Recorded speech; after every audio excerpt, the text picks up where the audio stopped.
She had never seen her father smile at her since birth. One day by chance, she made a funny face, and surprisingly, her father smiled at her. From that moment on, the girl made funny faces at her father every day, for 10 years, day after day, just to earn one smile from her father. Her father never showed any impatience. Every time, he would respond to her funny faces with a smile, until her 18th birthday, when her father took out a camera to take a commemorative photo. But when he saw Matsuko in a kimono, he suddenly said sadly that it was such a regret not seeing his sick daughter wear a kimono. Matsuko couldn't bear to see her father sad. So at the moment the shutter clicked, she made another funny face, but this time, her father didn't respond with a smile. Matsuko's expression instantly froze, because she knew her place in her father's heart was far less than that of her sick sister. For the constant neglect and indifference from her father, she should have given up, but stubbornly, she kept trying to prove her existence. Yet her father gave all his attention to her frail sister, never once acknowledging Matsuko. After graduating from college, she obediently became a music teacher, as her father wanted, and even had a boyfriend who was also a teacher. The two of them shared their love by the river, and when they returned home, Matsuko would share her joy of being in love with her sister. But when dinner time came, her father suddenly became angry with Matsuko. お前は久美の気持ちを考えたことあるのか？あの子はかわいそうだと思わないのか？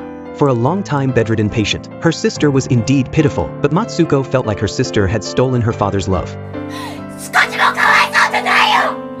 Devastated, Matsuko cried and left home. She didn't understand why. In her father's eyes, she was the wicked one. But what she didn't know was that the moment she stepped out of the door, the wheels of fate had already quietly started to turn. But as usual, she took her students to participate in an outdoor activity. Due to a theft at the inn, the money in the safe had been stolen, and the prime suspect was Carl, a student in Matsuko's class. She found Carl to ask for the truth, but unexpectedly, the rebellious Carl lashed out at Matsuko. Even so, Matsuko didn't blame him. Instead, she worried that Carl would be expelled for the theft and took all the blame herself. She lied to the inn owner, claiming she took the money, and even paid the money back from her own pocket. She sincerely apologized to the owner. She thought the matter would end there, but little did she know, her kindness once again pushed her into hell. After finishing the outdoor activity, Matsuko returned to school, and the news of the theft spread. To avoid being expelled, Matsuko had no choice but to find Carl. She knelt down humbly, begging him to tell the truth about stealing the money. After a round of persuasion, Carl finally agreed. However, when Carl faced the principal, the prepared statement changed. He denied stealing the money, and shifted the blame back onto Matsuko. Matsuko had no way to defend herself, and just like that, she was expelled from school.